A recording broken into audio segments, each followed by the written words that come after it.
नमस्कार, मी Gyanada Kadam. Quick Heal प्रस्तुत Majha Katta powered by bank of Maharashtra, Chandukaka Saraf and sons private limited, Chitale उद्योग समूह, बारामती ॲग्रो पशु आहारमध्ये मी आपल्या सर्वांचं स्वागत करते. आपले आजचे पाहुणे आहेत कुटुंब रंगलय काव्याचे विसूभाऊ बापट. त्यामुळे कट्टा रंगलाय काव्यात असा काहीसा अनुभव आजच्या कट्ट्यावरती तुम्हाला येणार आहे. मराठी भाषा आणि मराठी साहित्यातल्या ज्ञात अज्ञात कविता सर्वांपर्यंत पोहोचवण्याच्या ध्यासातनं कुणी हातातली नोकरी सोडली आणि एकपात्री प्रयोगांची सुरुवात केली असं तुम्हाला सांगितलं तर तुम्ही विश्वास ठेवाल का? बहुधा नाहीच, पण विसूभाऊंनी हे केलंय. गेली 4 दशकं विसूभाऊ न थकता न कंटाळता देश विदेशात फिरतायत, कवितांचे एकपात्री प्रयोग सादर करतायत आणि तुम्हा आम्हाला शेकडो कवितांमधले बारकावे आणि त्यातलं सौंदर्य उलगडून सांगतायत. सुपरिचित कवी, नवोदित कवींच्या कवितेचे 3000पेक्षा अधिक प्रयोग करत त्यांच्या कवितांचं कुटुंब दिवसेंदिवस अजूनच मोठं होत आहे. आणि आज आपणही त्यांच्या कुटुंबामध्ये सहभागी होऊया. कट्ट्यावरती विसूभाऊंशी मनमोकळ्या गप्पा मारूया. विसूभाऊ नमस्कार, तुमचं मनापासून स्वागत आहे. नमस्कार. नमस्कार. तर कार्यक्रमाची सुरुवात करायची का आधी तुमचं? मी सरस्वतीची प्रार्थना म्हणून जर आपण कार्यक्रमाची सुरुवात केली तर बरं वाटेल माझ्या मते, नाही का? सरस्वतीची प्रार्थना आहे. हे नमन आमुचे देवी शारदे तूते, हे देव वंदिते महन मंगले माते, हे देव वंदिते महन मंगले माते. तू वीणाधारिणी सकल कलांची धात्री, तू ब्रह्मकुमारी ज्ञानाची गंगोत्री, वरदान सुखाचे दे देवी आम्हा दे, हे देव वंदिते महन मंगले माते. ही शक्ती आमची मानवतेच्या कामी, नितपडो जडो अनभक्ती प्रभूच्या नामी. ही एक प्रार्थना तुझिया चरणी माते, ही एक प्रार्थना तुझिया चरणी माते, हे देव वंदिते महन मंगले माते, हे देव वंदिते महन मंगले माते. वा वा वा. विसूभाऊ, तरुण वयामध्ये जी मुलं असतात ती एखाद्या कवितेच्या प्रेमात पडतात असं आम्ही बघितलं आहे. म्हणजे कवितेच्या किंवा कविता असलेल्या कोणाच्या तरी. पण इतक्या कवितांच्या प्रेमामध्ये तुम्ही कसे काय पडलात? म्हणजे काय झालं की तुम्हाला कविता इतकी आवडायला लागली किंवा कविता इतक्या आवडायला लागल्या? सत्यवादी नावाच्या दैनिकात मी सहसंपादक म्हणून काम करत होतो. बर. 8 वर्ष काम केलं मी तिथं. अर्न अँड लर्न तिथं काम करत करत कोल्हापूरला तिथं काम करत करत MA केलं अर्थशास्त्र विषयात. पण तिथं काय व्हायचं की कविता प्रसिद्धी करता म्हणून यायच्या कवी लोक आपल्या अक्षरात लिहून छान कविता पाठवून द्यायचे. पण ती कविता पाठवल्यानंतर त्याच्यावरती संपादकीय संस्कार करण्याची आवश्यकता वाटायची. कारण जशीच्या तशी कविता देता येत नव्हती, इतक्या नको बोलायला. तर अशा काही कवितांच्यावरती संस्कार करायचे असतील तर त्याकरता कवितांचा अभ्यास करायला पाहिजे. आणि त्यासाठी म्हणून पहिल्यांदा मी कवितांचा अभ्यास करायला सुरुवात केली. आणि कवितांचा अभ्यास करत करत त्याच्यावरती संस्कार करत करत त्या कविता प्रकाशित होत अथवा न होत मी माझ्या संग्रही ठेवायचो. एक फाईल तयार केली होती. कविता माझ्या संग्रही होत्या प्रत्येक कवीच्या अक्षरातल्या. आणि मग ह्या कविता प्रकाशित झाल्यानंतर लोकांच्यापर्यंत पोहोचल्या. पण ज्या अपरिचित कविता आहेत या लोकांच्यापर्यंत कशा पोहोचणार? आता उदाहरणार्थ जर म्हटलं तर ग. दी. माडगूळकर हे फार मोठं व्यक्तिमत्व आहे, ज्यांना मी देवाच्या जागी मानतो आणि त्यांची पूजा करतो अशी ही व्यक्ती. पण ग. दी. माडगूळकरांच्या अशा अपरिचित कविता माझ्याकडे संकलित होत्या. त्या अपरिचित कविता पण लोकांच्यापर्यंत पोहोचल्या पाहिजेत असं मला वाटलं. आणि म्हणून कविता पोचवणं हा वसा घेतला मी. हे प्रस्थापित कवींच्या अपरिचित कविता आणि अपरिचित कवींच्या अप्रतिम कविता याची गुंफण म्हणजे कुटुंब रंगलय काव्यात. पण तुमचं शिक्षण कोल्हापूरला महाविद्यालयीन शिक्षण. तुमच्याबद्दल ना आता अशा आख्यायिका पण खूप आहेत. म्हणजे आता मला माहिती नाही की त्यातल्या मी म्हटलं आता तुम्ही जेव्हा याल तेव्हा त्याच्याबद्दल तुम्हाला काय 10,000 कविता पाठ आहेत? 10,000 नाही, असं मी मोजलेला नाही आहेत, पण 45 तास ऐकू शकतो इतक्या कविता माझ्या मुखोद्गत आहे. पाठ आहेत. पाठ आहेत. हे तुम्ही असं सुरू केलं तर 45 तास सलग कविता ऐकवत राहाल. त्यामुळेच तर 15 तासाचा कार्यक्रम आपण केला ना, त्यापैकी 15 तास ऐकवले फक्त. अर्थात त्या ह्याच्यामध्ये सगळे प्रकार येतात, चित्रपट गीतं सुद्धा येतात, नाट्यगीतं सुद्धा येतात, म्हणजे सगळे काव्य प्रकार जे आहेत हे मी 45 तास ऐकू शकतो इतकं. पण विसूभाऊ, हे काय म्हणजे 45 तास अशा कविता तुम्हाला कशा काय पाठ झाल्या? तुम्ही काय शाळेत असल्यापासून पाठांतर काय तुमचं जोरात होतं का? हो, लहानपणापासून पाठांतराची सवय, घरचे संस्कार हो आपल्यावरती झालेले. म्हणजे पहिल्यांदा शुभं करोती आलं, शुभं करोती पाठ झाल्यानंतर मग भीमरूपी स्तोत्र आलं, ते पाठ झाल्यानंतर गणपती अथर्वशीर्ष आलं, गणपती अथर्वशीर्ष पाठ झाल्यानंतर संध्या आली. असं एक एक पाठ आपोआप होत गेलं आणि हे आई आणि बाबांनी माझ्यावरती केलेले संस्कार हे उपयोगी पडले. आणि वयाच्या 6व्या वर्षी मी एक कविता कीर्तनात सादर केली होती. कीर्तनात म्हणजे कुणाचं तरी कीर्तन होतं आणि त्यात तुम्ही सादर केलं. म्हणजे घडलं असं की गणेश वाडेकर काणेबुवा हे कीर्तनकार म्हणून तिथं आलेले होते. त्यांचा भालचंद्र काणे आणि नारायण काणे अशी 2 मुलं, एक हार्मोनियमवरती साथ करायचे आणि एक तबल्यावरती साथ करायचे. तबल्यावरती साथ करणारे जे काणे होते ते पट्ट्या वाजवायचे, म्हणजे काचेच्या पट्ट्या हातात धरून वाजवायचे. त्याचं कुतूहल वाटायचं. आणि त्या कीर्तनाला आम्ही, म्हणजे कीर्तनाला वडील नेहमीच घेऊन जायचे, तर कीर्तनामध्ये त्या पट्ट्या ऐकण्याकरता म्हणून आम्ही तिथं जायचो. हे एक दिवस त्या भालचंद्र काणेंनी मला विचारलं, विश्वनाथ म्हणे तू गाणं म्हणशील का? म्हणलं म्हणेन, ये उद्या म्हणले. मग दुसऱ्या दिवशी मी गणपती मंदिरात गेलो. गणपती मंदिरात बुवानी मला गाणं शिकवलं. पहिलं गाणं, माती सांगे कुंभाराला पायी मज तुडविसी, तुझाच आहे शेवट वेड्या माझ्या पायाशी. हे गाणं त्यांनी मला शिकवलं. शिकवल्यानंतर मला म्हणले, पाठ करशील का? म्हणलं हो. संध्याकाळी म्हणणार कीर्तनामध्ये? हो. मग पूर्वरंग आणि उत्तररंग याच्यामध्ये हे गाणं म्हणायचं आहे म्हणले. म्हटलं ठीक आहे. मग तेवढ्या वेळात मी ते गाणं पाठ केलं आणि वयाच्या 6व्या वर्षी मी ते गाणं कीर्तनामध्ये पूर्वरंग आणि उत्तररंगाच्या मध्ये पहिल्यांदा म्हटलेलं आहे. काणेबुवांच्याकडं एक गाणं मला आठवतं की वहिनीनं माझ्या दादाचं दिवाळं काढलं.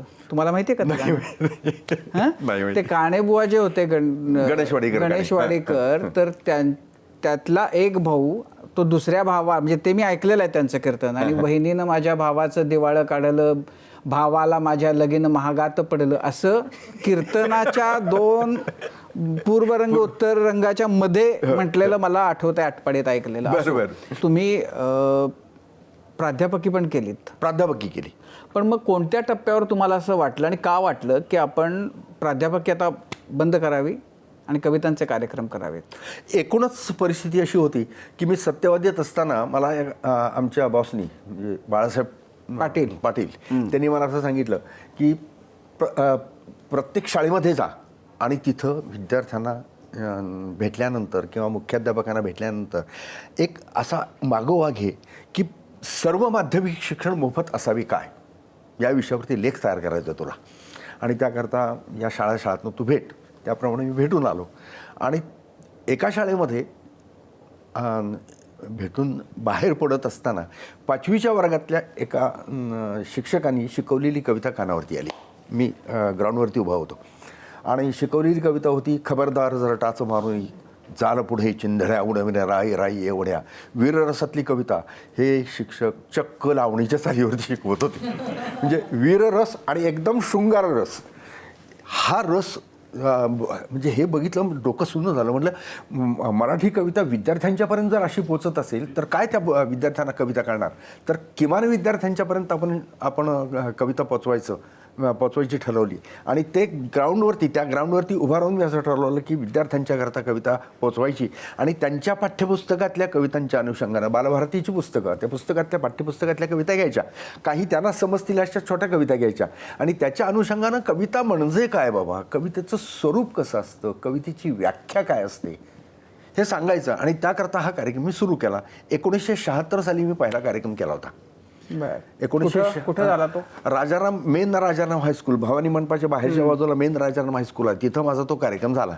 आणि हा कार्यक्रम इतकाच जबरदस्त झाला की मुलांच्यापर्यंत कविता पोचवणं हा प्रकार शिक्षकांना सुद्धा आवडला. आणि मग शाळातनं माझे कार्यक्रम होत राहिले. नोकरी करायची, उरलेल्या वेळात कार्यक्रम करायचे, असं करत करत हे कार्यक्रम सुरू केले. आणि कार्यक्रम करत करत ज्या वेळेला मी पुणे जिल्ह्यात काही कार्यक्रम केले. पुणे जिल्ह्यातसुद्धा एक खूप छान घटना घडली होती. तिथं राजाहंस नावाचे एक प्राथमिक शाळेतले मुख्याध्यापक होते. बालगंधर्वांचा तो पुतण्या आहे. त्यांना मी असंच एक पाठांतराचा मुद्दा सांगितला आणि उलटे आकडे म्हणून दाखवले. म्हणजे 100, 99, 98, 97, 96, 94, 93, 92, 89, 89, 88, 87, 80, 55, 83, 82, 81, 80, 1978, 77, 76, 75, 74, 73, 72, 71, 70 असं एकपर्यंत उलटं म्हणून दाखवलं मुलांना. मग ते म्हणले, विसू आज घरी यायचं म्हणले, रात्री मुक्कामाला घरी दौंडला होते ते. मुक्कामाला घरी गेलो आणि त्या माणसाने मला रात्रभर कविता ऐकवल्या साहेबा, रात्रभर. आणि त्या कविता कशा उलट्या कविता म्हणत होते ते. अरे बाबा. माझी कार्यक्रमातला मास्टरपीस आहे तो, की नाचरे मोरा आंब्याच्या बनात नाचरे मोरा नाच, चना रे रामो चाब्या आता ना ब चना रे रामो चना, काळा काळा कापूस पिंजला रे, लाकाळा का सप्पू का लाज पी रे, ढगाशी वारा झुंजला रे, शिगाढ रावा लाज झुरे, आता तुझी पाळी ता आजी तुळीपा, फुलो पिसारा नाच वल फुरासा पिचना, चना रे रामो चाब्या आता. उलट्या कविता त्या माणसाने रात्रभर ऐकवल्या. मी म्हटलं माझ्या फक्त सरळ कविता पाठ आहेत, हा बाप आहे म्हटलं पाठांतराच्या बाबतीतला. एकदा सरळ म्हणतोय, एकदा उलटी म्हणतोय, रात्रभर उलट्या कविता ऐकवल्या. असे शाळातले कार्यक्रम करत करत मी नगरला पोहोचलो. बरं, पुणे जिल्ह्यामध्ये कार्यक्रम करत होतो मी, पण कार्यक्रम झाल्यानंतर काही पालक येऊन भेटायचे, विशुभा आम्हाला पण कविता ऐकायला आवडतील, आमच्याकरता काही कार्यक्रम सुरू करा वगैरे असं बोलायचे पालक लोक. पण आम्ही कार्यक्रम घेतो असं म्हणणारा माणूस मला एकही भेटला नाही. तो नगरला भेटला. अहमदनगरला एक केतन कुलकर्णी नावाचा मुलगा होता. तो रोज शालेय कार्यक्रम ऐकण्याकरता शाळेमध्ये येऊन बसायचा. उद्या कुठं आहे सर, तिथं पोचायचा. उद्या कुठं, असे 8 कार्यक्रम त्यानं 8 शाळांच्या मध्ये ऐकले. प्रत्येक वेळेला तो काहीतरी टिप्पणी लिहून घेत होता. आणि एक दिवस आपल्या बाबांच्या बरोबर मी, त्यावेळेला परिस्थिती पैसे कमी मिळायचे हो, शाळेतल्या कार्यक्रमात पैसे किती मिळायचे. बरं, त्या ह्याच्यामध्ये सगळं भागवायचं. मग हॉटेलमध्ये राहणं तर शक्यच नव्हतं. लॉजच्या जनरल रूममधली एक कॉट बुक करायची. ती कॉट म्हणजे आपलं विश्व. आणि तिथं राहायचं आणि सगळा जिल्हा फिरायचा, अशी माझी त्यावेळीची पद्धत होती. आणि तिथं आला तो आपल्या बाबांना घेऊन, नमस्कार मी केतन कुलकर्णीचा बाबा अरविंद कुलकर्णी, माझा मुलगा तुमच्या कार्यक्रमाला रोज येत होता. म्हटलं मी पाहत होतो. त्यानं विचारायचं आणखीन तो कार्यक्रम संपल्यानंतर कुठं आहे उद्याचा म्हणून. तर म्हणे या कवितांचा परिणाम त्याच्यावरती असा झाला की तो कविता लिहायला लागला म्हणे. चांगली गोष्ट आहे म्हणलं, ऐकव म्हणलं एखादी कविता. मग त्याने कविता ऐकवली. ऐकायची. ईश्वरा कबूल आहे तू आजपर्यंत कित्येक पराक्रम केलेस. ईश्वरा कबूल आहे तू आजपर्यंत कित्येक पराक्रम केलेस. रावणाला मारलंस, हिरण्यकश्यपूचा वध केलास, कंसाचा कर्दनकाळ ठरलास, अर्जुनाला वेळीच सावध केलंस. तरीसुद्धा माझं तुला आव्हान आहे, अरे हिंमत असेल तर मैदानात ये.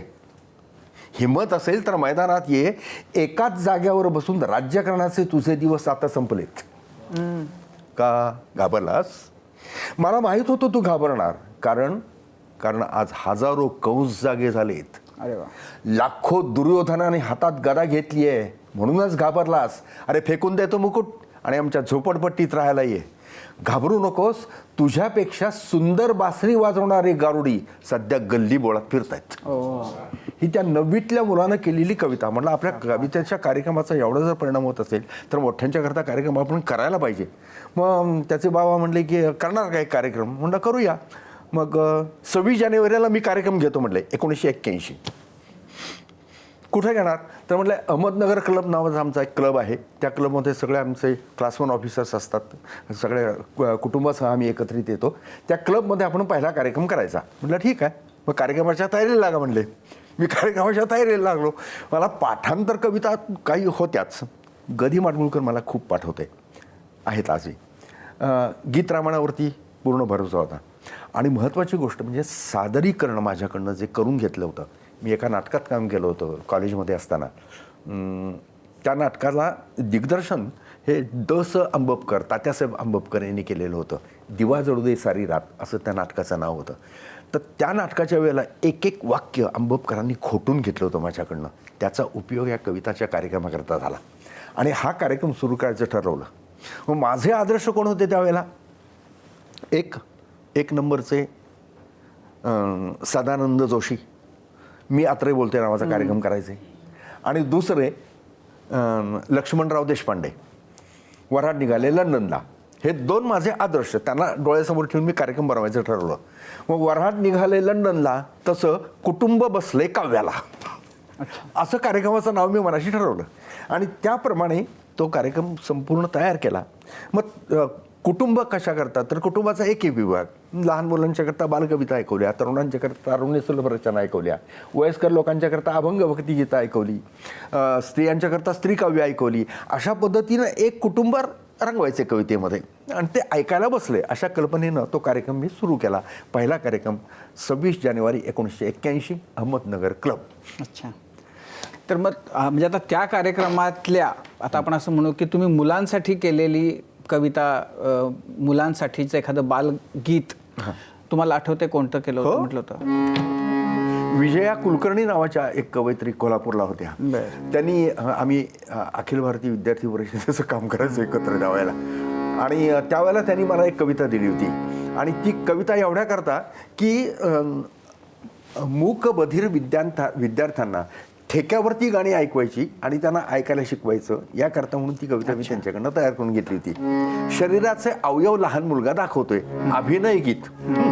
हात पहा हात, हात पहा हात कसे गोले गोले पान, हात पहा हात कसे गोले गोले पान, काले काले केश माझे पहा किती छान, काले काले केश माझे पहा किती छान. 2 2 2 मुलांना विचारतो, काय 2?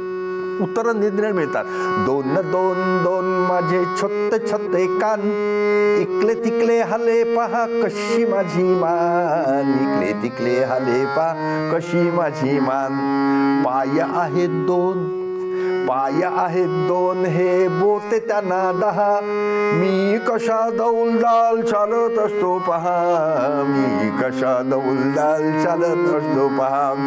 एक माझे, मुलं सांगतात, नाक, एक माझे नाक आणि डोले मला 2, एक माझे नाक आणि डोले मला 2. शलवा आधी पाहूया, शलवा आधी पाहूया, शलवा आधी पाहूया, झोपी जातो कोण, शलवा आधी पाहूया, झोपी जातो. अभिनय करत करत म्हणायचं गाणं, म्हणून हे बालगीत. आणि बालगीतांचा हा अभिनय गीत हा प्रकार. आता याची परत मजा अशी झाली की मी ज्या वेळेला बाबा आमटेंच्याकडे पहिल्यांदा गेलो, त्यावेळेला बाबा आमटे म्हणलं की विसुभ म्हणजे लोकबिरादरी प्रकल्प हेमल कसा, या ठिकाणी मी 1983ला गेलो होतो. तर त्यावेळी मी विसुभाऊ झालो होतो. मात्र म्हणजे नागपूरकरांनी मला विसुभाऊ केलं होतं. तर म्हणे तू असं कर म्हणे की या मुलांची मातृभाषा कोणती आहे लक्षात ठेव, त्यांची मातृभाषा आहे गोंडी, आणि जोपर्यंत तू त्यांना एखादी कविता गोंडीत ऐकवणार नाहीत तोपर्यंत ते तुझा कवितांचा कार्यक्रम ऐकणार नाहीत. इतकं त्यांचं मातृभाषेवरती प्रेम आहे. मराठी माणसांनी हे घेतलं पाहिजे, हे मराठी माणसांनी घेतलं पाहिजे. आणि मग म्हणलं मग काय करू, तर म्हणलं तुझी एक कविता दे. मी त्यांना ही कविता दिली. मग त्यांनी प्रभू नावाचे त्यांच्याकडे एक शिक्षक होते, द्विभाषी होते, त्यांना गोंडी पण एक छान येत होतं. त्यांच्याकडे ती कविता दिली आणि त्यांनी याचं गोंडीत भाषांतर करून दिलं. गोंडीत भाषांतर असं आहे, हात पहा हात कसे गोले गोले पान, गोंडीमध्ये कई हुड नावा पांढरी पांढरी आखी, कई हुड नावा पांढरी पांढरी आखी, कारे कारे केलकू नावा हुड बेचुंबेश, कारे कारे केलकू, असं गोंडीमध्ये ऐकवायचो. मग मुलांना वाटायचं अरे माणूस तर आपला आहे, अंगावर कपडे घातले, माणूस आपला नाही आहे, पण भाषा आपली बोलतो. भाषेची जवळीक साधली जायची. मुलं मग 1-1.5 तास कार्यक्रम मस्तपैकी ऐकायचे.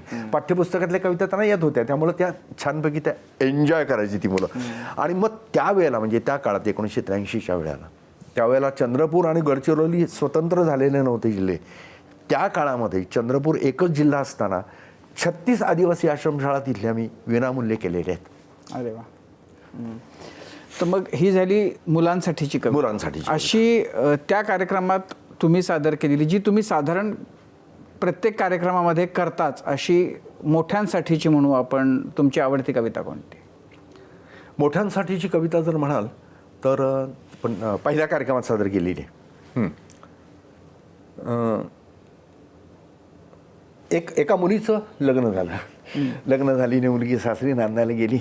काही दिवस सासरी नांदली आणि आपल्या आईकडं माहेरी परत आली. माहेरी आल्यानंतर आई विचारते, काय ग, कसं आहे तुझं सासर, सासरे कसे आहेत, चौकशी करते आहे.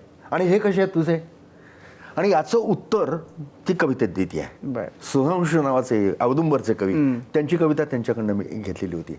सासर नाही गाई, सासर नाही आहे माझं, सासरनाचे माहेर आई तुझीच ग पुण्याई, स्वर्ग सुख तिथे उणे, स्वर्ग सुख तिथे उणे, सांगायला शब्द नाही. अच्छा.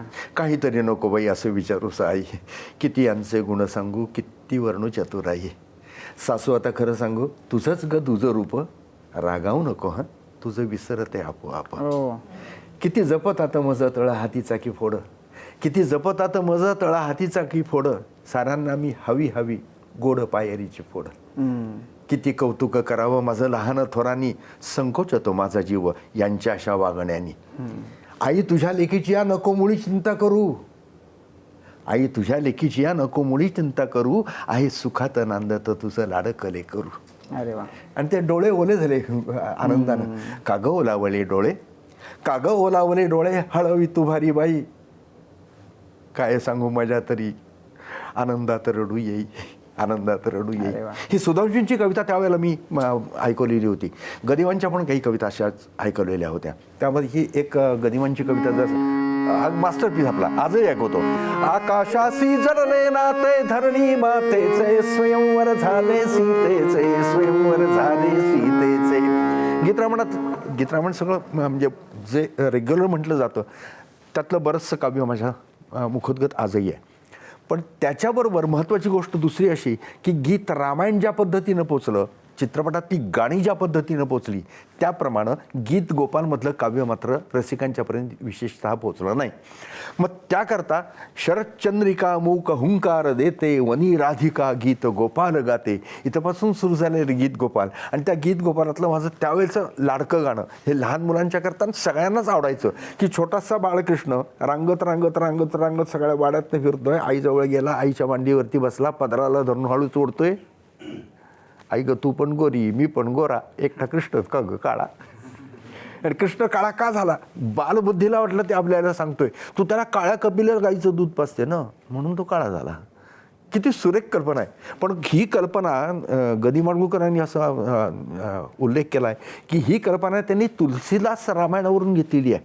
आणि ती कल्पना अशी त्यांनी आपल्या कवितेत मांडली. बोबड्या बोलामध्ये, दूध नको पाजू हलीला काल्या कपिलेचे, का काला या म्हणती आई ग पोल गुलाक्याचे, दूध नको. मग काय कर, तुझ्या घेऊन पदला खाली पाजत या सांज सकाळी, तुझे आश मगोले होऊ दे लूप शोंदुल्याचे, नको दाखवू नको बोलवू झालावलचे काले काऊ, हंश याश दावी साजिले धवल्या पंखांची, नको ठेव ग या अंधाली दिवे ठेव ग उषाशलातली, दाऊ नको याला कधीही खेळ शावल्यांचे, दूध नको बाजू हालीला काल्या कपिलेची. ही गदिमांची गीत गोपालमधली कविता त्यावेळेला मी लहान मुलांच्या करता मोठ्या लोकांच्या करता ही निश्चितपणे त्यावेळेला सादर करत होतो आणि प्रचंड दाद घेत होती ही कविता. ती एक कविता आणि ती उन्हून खिचडी एक कविता.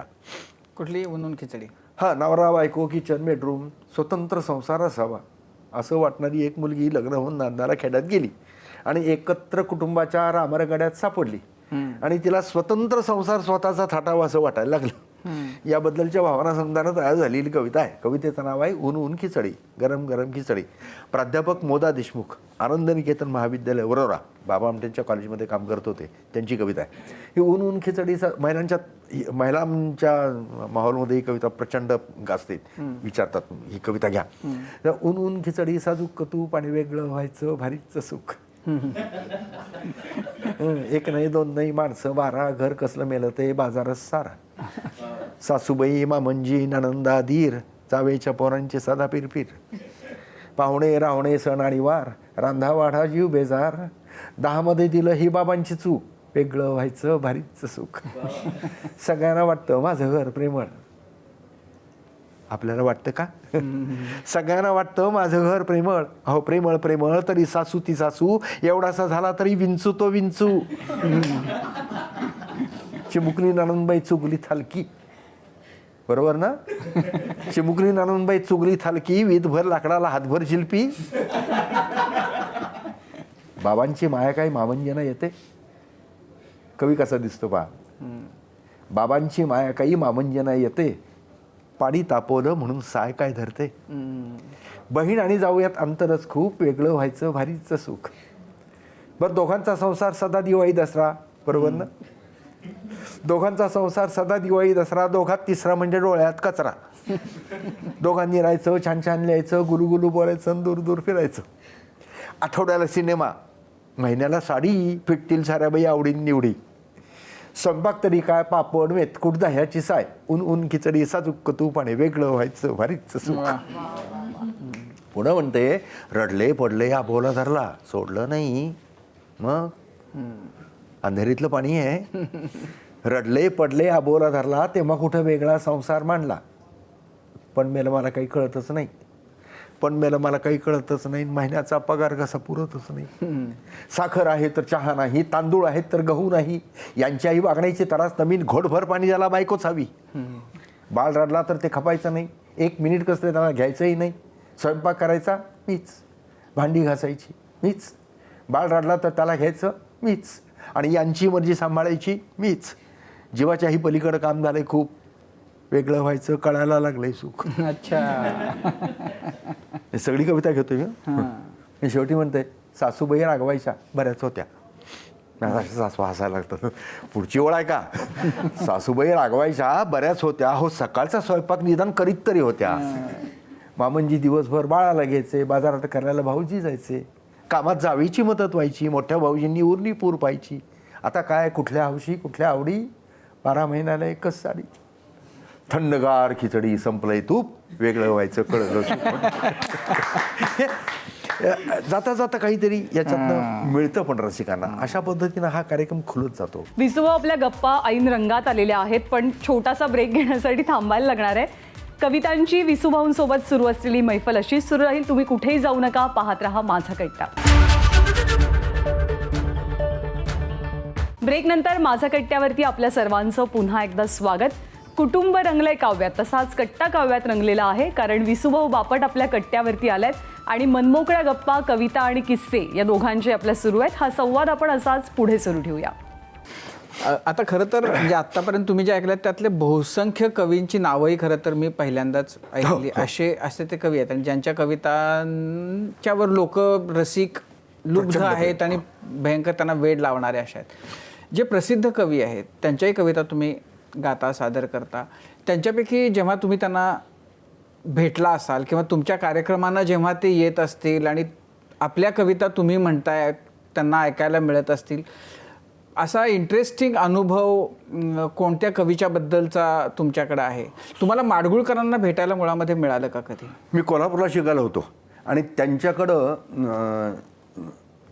म्हणजे उत्कृष्ट हा शब्द सुद्धा कमी आहे, सुरेख अक्षर असणारे एक नावा देशपांडे नावाचे माझे एक संबंधित होते. तर त्यांच्या घरी गदी माडगुळकर यायचे आणि तिथं गदी माडगुळकरांना प्रत्यक्ष भेटण्याचा योग बऱ्याच वेळेला आला.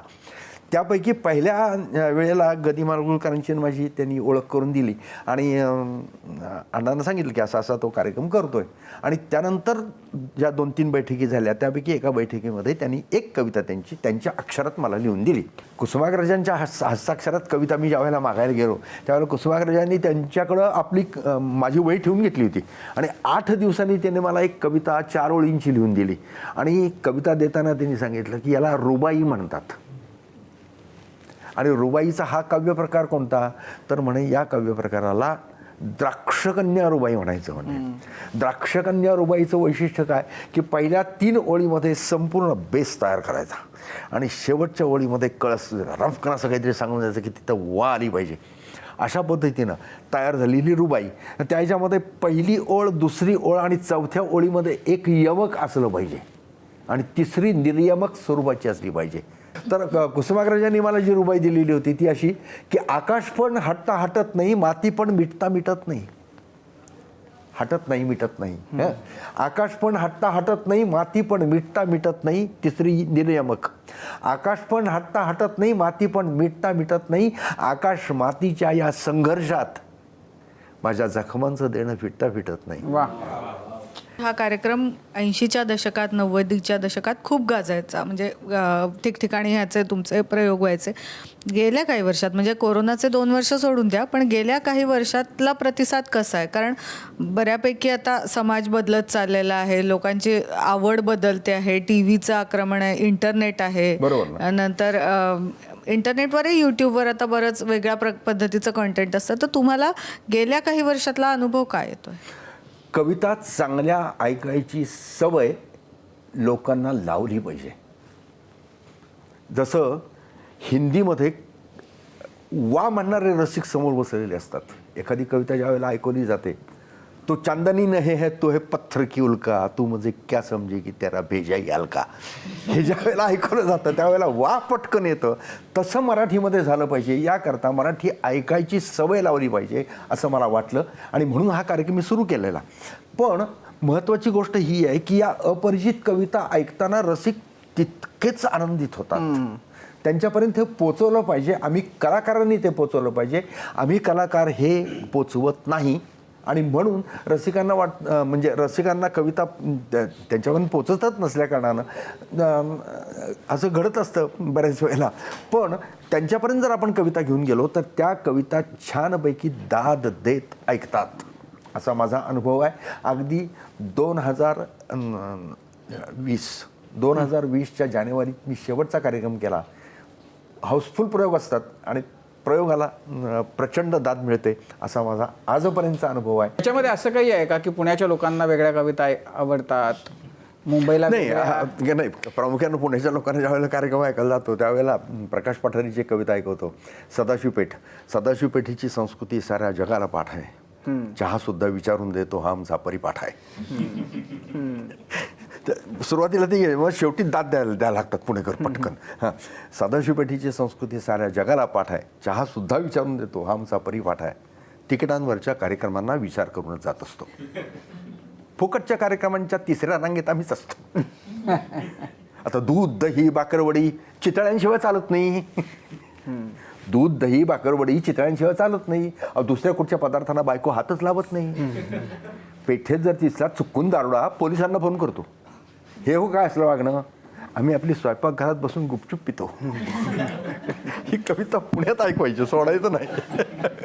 आणि कोल्हापूरला गेलं की मग त्यांच्या बोलीमध्ये या बसा पावन असं राम राम घ्या, कोणच्या तुम्ही गावच गाठुड इथं राहू द्या, घोंगडी टाकली इथं बसा तीवर, अनुमान करू नका आता हे समजा आपुलं घर. अशी त्यांच्या बोलीत ती कविता ऐकवली की ते खुश होतात. ज्या भागात जाऊ, विदर्भात मी खूप गाजलोय, म्हणजे आजही गाजतोय. विदर्भावरती माझं प्रचंड प्रेम आहे. विदर्भाने मला भरभरून दिलेलं आहे. विडंबन कविता नावाचा काव्यप्रकार, हा काव्यप्रकार लिहिणारा कवी ज.के. उपाध्याय नावाचे कवी आमच्या नागपूरला होते. ज.के. उपाध्यायांनी कविता लिहिल्या होत्या, विडंबन कविता. पार्थ म्हणेगा ऋषिकेशी या युद्धाची 80-83, 72 आहे मेलो उपाशी तरी मी लढणार नाही. अशी चालचालाव भगवद्गीता नावाची एक कविता ज.के. उपाध्यायांनी लिहिलेली होती. पण विडंबन कविता हा काव्यप्रकार पश्चिम महाराष्ट्रामध्ये ज्या वेळेला फिरलो मी त्यावेळेला असं दिसलं की विडंबन आणि खरं आहे ते की विडंबन कविता हा काव्यप्रकार पहिल्यांदा लिहिला तो प्र.के. अत्र्यांनी काव्यप्रकार पहिल्यांदा मराठीमध्ये लिहिला. आणि मग विडंबन कविता लिहिणारे अनेक निर्माण झाले अत्र्यांच्या नंतर. कारण तो वसा म्हणजे आचार्य अत्र्यांच्या विडंबन कवितेचा वसा हा नंतर घेतला तो आमच्या यशवंत देवांनी. आणि यशवंत देवांची विडंबनं गाजली. तसेच विडंबन लिहिणारे कवी अनेक निर्माण झाले. मग विडंबन कवितेच्या दृष्टिकोनातून जर म्हणाल तर गाजलेली एक रचना बघा. मना सज्जना भक्तिबंधे चिदाबे तरी श्रीहरी पाविजे तो स्वभावे, जनी निंद्यते सर्व सोडून द्यावे, जनी वंद्यते सर्व भावे करावे. रामदास स्वामींची रचना आधार मानली आणि अत्र्यांनी विडंबन लिहिलं. मना सज्जना चार आण्यात फक्त, तुला भाव याचे असे देशभक्त, तुला सांगतो आज मी युक्ती सोपी, खिशा माझी ठेवी सदा गांधी टोपी. विडंबन कविता हा काव्यप्रकार अत्रेंनी पहिल्यांदा लिहिला आणि मग यशवंत देव आणि आता बरेच कवी लिहिणार आहेत. कार्यक्रमात तुम्ही म्हणजे आतापर्यंत आपला उल्लेख जास्त कवितांचा झाला, पण कार्यक्रमात तुम्ही चित्रपट गीतही म्हणता, ती बऱ्याच प्रेक्षकांना आवडतात आहे, त्याचे वन्स मोर असे फरमाईशी होते. तर तुमच्या आवडीचं असं कोणतं गीत आहे चित्रपट गीत? आणि अनेक कविता अशा आहेत की ज्या चित्रपटामधले मध्ये गाजलेल्या आहेत. एक धागा सुखाचा 100 धागे दुःखाचे, जर तारी हे वस्त्र माणसा तुझी आयुष्याचे. एक धागा सुखाचा हे चित्रपटाचं गाणं किंवा गदिमांचंच हे काय, लबाड जोडीती मध्ये माड्या गुणवंताना मात्र झोपड्या, पतिव्रतेच्या गळ्यात धोंडा वेशेला मनिहार. अजब तुझे सरकार उद्धवा, अजब तुझे सरकार उद्धवा, अजब तुझे सरकार. हे गाणं त्यांच्यानंतर म्हणजे जगदीश खेबुडकर हे गदी माडगुळकरांच्या नंतरच्या काळातले आहेत. तर त्यांनी कविता ज्या लिहिल्यापैकी एक म्हणजे आज माझ्या मते 9वी किंवा 10वीच्या पुस्तकामध्ये घेतलेली आहे. आकाशी झेप घेरे पाखरा सोडी सोन्याचा पिंजरा, सोडी सोन्याचा पिंजरा. ही कविता सिनेमात आराम हरामायामध्ये आहे. आराम हराम आहे मध्ये आहे, पण ही खेबुडकरांची कविता आहे. तर अशा काही कविता निश्चितपणे आत घेऊन जातात. मग काही वेळेला मी विद्यार्थ्यांना म्हणजे विद्यार्थी ज्या वेळेला काही वेळेला चुळबुळ करतात त्यावेळी मी तुम्हाला सिनेमातलं गाणं ऐकवणार आहे, सिनेमातलं गाणं मला ऐकवणार आहे असं मी सारखं त्यांना सांगत असतो. आणि ज्या वेळेला सिनेमातलं गाणं ऐकायची वेळ येते त्यावेळेला मात्र हे ऐकवतो. अंजनीच्या सुता तुला रामाचं वरदान, एकमुखानं बोला बोला जय जय हनुमान. चित्रपटातलं गाणं पोरं अशी काय मजा होते. विसुभाऊ, बऱ्याचशा राजकारण्यांसोबत तुमचे फोटो आहेत, म्हणजे अगदी बाळासाहेब ठाकरेंपासून ते शरद पवारांसोबतचे. तर या सगळ्या राजकारण्यांचं कविता कनेक्शन कसं आहे? एन्जॉय करतात, मस्त मस्त एन्जॉय करतात. बाळासाहेब ठाकरे यांच्याकडं मी 89 साली माझा पहिला कार्यक्रम झाला. त्यावेळेला प्रामुख्यानं आज बहिणाबाई ऐकव असं त्यांनी सांगितलं मला. मातोश्रीवरती कार्यक्रम झाला तर फक्त ठाकरे फॅमिली कार्यक्रमाला बसली होती आणि बहिणाबाई जास्त ऐकव म्हणलं का, तर म्हणे असं आहे की काही वर्षापूर्वी सोपान माझ्याकडे यायचा, त्यांनी मला बहिणाबाईच्या कविता ऐकवल्या, त्याच्यानंतर या कविता मला ऐकायलाच नाही मिळाल्या, तर तू जरा बहिणाबाई जास्त ऐकव. मी बहिणाबाई त्यांना ऐकवली काही. विसुभाऊ, कवितांचा इतका प्रचंड खजिना तुमच्याकडे आहे की किती सांगू तुम्हाला आणि आम्हाला किती ऐकू असं झालेलं आहे. आय एम शुअर प्रेक्षकांची सुद्धा ती स्थिती आहे. आपण यासाठी थांबतोय कारण आपल्याला एक छोटासा ब्रेक घ्यायचा आहे. पाहत रहा माझा कट्टा. ब्रेक नंतर माझा कट्ट्यावरती आपल्या सर्वांचं पुन्हा एकदा स्वागत. विसुभाऊ बापट आज आपल्या कट्ट्यावरती आहेत आणि कट्ट्यावरच्या गप्पा आपण अशाच पुढे सुरू ठेवणार आहोत. खूप वेगवेगळ्या पद्धतीचं लिखाण करणाऱ्या आहेत. तर ह्या कार्यक्रमामध्ये आपण कवितांच्याबद्दल बोलतोय, तर ह्यांच्याबद्दलच्या तुमच्या आवडत्या कविता किंवा तुम्ही ज्या सादर करता? ते सगळे कवी माझे आवडते कवी आहेत. ज्या प्रत्येक कवीला मी भेटलो आहे आणि त्यांच्या कविता मी संकलित केलेल्या आहेत. वामन कर्डकांची माझी भेट नांदेडला झाली. ती नांदेडला एक म्हणजे त्या 1983-84च्या काळात मी नांदेडला गेलो, 84 असेल, नांदेडला गेलो होतो आणि तिथं नगरपालिकेच्या वतीनं कवी संमेलनं आयोजित केली जायची आणि जशी तमाशाला लोक गर्दी करतात तसं पोतं टाकून लोक जागा अडवायची आणि कवी संमेलन ऐकायची. आणि हिंदी कवी संमेलन आणि मराठी कवी संमेलन अशी दोन्ही कवी संमेलनं व्हायची. त्या संमेलनामध्ये मी फमू शिंदे आणि वामन कडक या दोघांना मी पहिल्यांदा ऐकलं. म्हणजे वामन कडक मला जे माहिती होते, चल ग हरणी तुरु तुरु चिमण्या उडती भुरू भुरू, भर भर भर भर पाय उचल चल रानमळ्याची वाट धरू, चल ग हरणी तुरु तुरु. किती सुंदर आहे. बसला वामन बांधावरी हुरड्या संग न्यारी करी, मला नाही देतो एकटाच खातो, तोंड कसं चाललंय चुरू चुरून, चल ग हरणी तुरु तुरु. ही कविता, या कवितेमुळे मला वामनदादा माहीत होते, पण वामनदादांची प्रत्यक्ष तिथं भेट झाली त्यावेळेला त्यांनी मला वेगळीच कविता दिली. सांगा मला बिर्ला बाटा टाटा कुठं आहे हो, लोचटिका नावाचा काव्यप्रकार त्याच्यामध्ये याचा समावेश होतो. सांगा मला बिर्ला बाटा टाटा कुठाय हो, सांगा धनाचा साठानी आमचा वाटा कुठाय हो. ही वामनदादांनी त्यावेळेला कविता मला लिहून दिली होती त्यांच्या अक्षरात. विसूभाऊ, मगाशी बोलता बोलता संदर्भ आला होता तो शिवराय कविभूषणचा. बाळ कोल्हटकरांना आजची पिढी पाहू शकत नाहीये कारण त्यांचं निधन झालेलं आहे, पण त्यावेळेचं जर तुमचे थोडं जर तालमी झाले असतील काय आठवतं का त्यातलं? शिवराय जर तुम्हाला साधारण नंतर विसरलो मी, म्हणजे ते परत रिपीट नाही झालं ना, की ती बरीच वर्ष झाली त्याला. पण बाळ कोल्हटकरांची माझी मैत्री झाली ती यामुळं. शब्द कुणाचे, गर्भ कुणाला, अर्थ कुणाचा, व्यर्थ मनाला, ओंकाराच्या आकारांना कारण नसता, राग कुणाचा, वाहते पाणी तरते ढलपे लाभाना असता, लोभ कशाचा, कुठेतरी थांब वाहणे मनी किनाऱ्याची आशा, कुठे कधी अस्पष्ट हसावी एखादी त्रिस्मित रेषा, असं मी त्यांच्या स्टाईलमध्ये ऐकवायचो. किंवा लाटे माऊनी लाटा धावते तरीही साठा संपेना, पाप धावते पुण्यक्षेत्री तरी किनारा भेटेना, काळ कावळा रांजण भरतो खड्या मागुनी पडे खडा, पुण्यवान मी कसा राहिलो कसा भरीना अजूनही खडा, हे पाप नको हे पुण्य नको हा जीव नको जगणे नको, या सर्वातून मोक्ष मागतो अष्टांगाची करुणी घडी, वाहतो मी दुर्वांची जुडी, असं म्हणायचं ते त्या स्पीडनं ऐकवायचो. आणि ते सगळं ऐकलं आम्ही ज्यावेळेला बाळासाहेब नाट्यसंपदेमध्ये मला मुंबईत आश्रय दिला, तो पहिल्यांदा नाट्यसंपदेने दिला प्रभाकर पणशीकरांच्याकडं. तर तिथं आमच्या भेटीगाठी रोज व्हायच्या. तर त्यावेळेला आम्ही असं कवितांच्यावरती गप्पा मारायचो. म्हटलं तुमच्या अक्षरात मला कविता पाहिजे. मग त्यांनी मला ऐकव म्हणले, तू काय ऐकवतोय? मी त्यांना हे ऐकवलं आणि मग त्यांनी 4 ओळींची कविता त्यांच्या अक्षरात मला लिहून दिली होती. किती जबरदस्त अर्थ आहे बघा. म्हणजे की निवृत्तीच्या मार्गावरूनही ज्ञानदेव चालले, 2 अर्थ आहेत म्हणले. निवृत्तीच्या मार्गावरूनही ज्ञानदेव चालले आणि दुसरा सोपानाच्या मागे मागे मुक्तीची पाऊले, 2 अर्थ.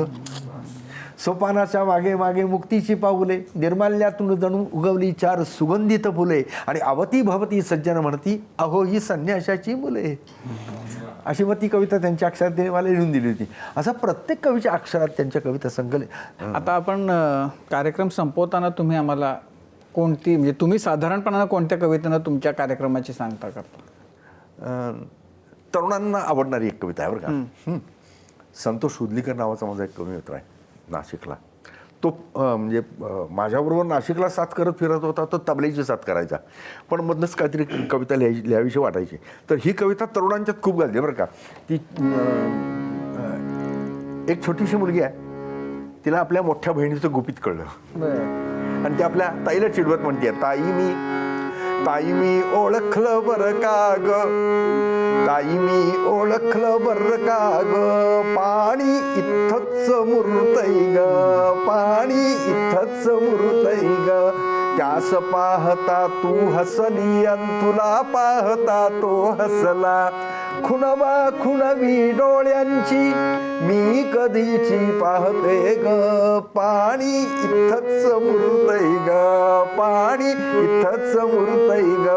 शेवटचं कडो मजेशीर आहे. मला पाहता बावरली तू, सोडून त्याचा हात आली तू, आता कळाले रोज तू मला फिरायला का नेत नाही ग, पाणी इथंच मुरत. ही कविता इतकी गाजली त्यावेळेला की घरामध्ये एखाद्याच्या गेलो, जर पाणी आणले, तो पाणी असं इतकी गाजली ती कविता. येत्या 26 जानेवारीला कुटुंब रंगला काव्याचा 40 वर्ष पूर्ण होऊन 41व्या वर्षात पदार्पण करतोय. आणि त्याच्या आधी या डिसेंबर महिन्याच्या सरतेशेवटी आपण कार्यक्रमासाठी मला निमंत्रित केलं, याबद्दल धन्यवाद देतो. सर्वांनी छान कार्यक्रम रसिकतेनं ऐकलात, याबद्दल धन्यवाद देतो. सर्वांना धन्यवाद. विसूभाऊ, आपलेही आभार. कारण म्हणजे परिचित कविता ज्या आपण लहानपणापासून ऐकलेल्या आहेत, वाचलेल्या आहेत, त्या सगळ्यांना माहीत असतात. अनेक जण त्या सादर करतात. पण तुमचं वैशिष्ट्य हे आहे की अनेक असेही कवी आहेत की ज्यांच्या कविता आल्याच नाही आहेत, त्या पोहोचल्याच नाही आहेत, त्या सगळ्यांना जनमानसामध्ये रुजवण्याचं काम तुम्ही करताय. खूप आनंददायी कट्टा झाला. प्रचंड आनंद आम्हाला आणि अर्थात प्रेक्षकांनाही मिळाला आहे. पुन्हा एकदा आपले मनापासून आभार. नमस्कार, धन्यवाद. धन्यवाद. आणि यानंतर क्विक प्रस्तुत Majha Katta powered by bank of Maharashtra, Chitale उद्योग समूह, चंदूकाका सराफ अँड सन्स प्रायव्हेट लिमिटेड आणि बारामती ॲग्रो पशु आहारमध्ये वेळ झाली इथेच थांबण्याची. ताज्या बातम्यांसाठी पाहत रहा ABP माझा.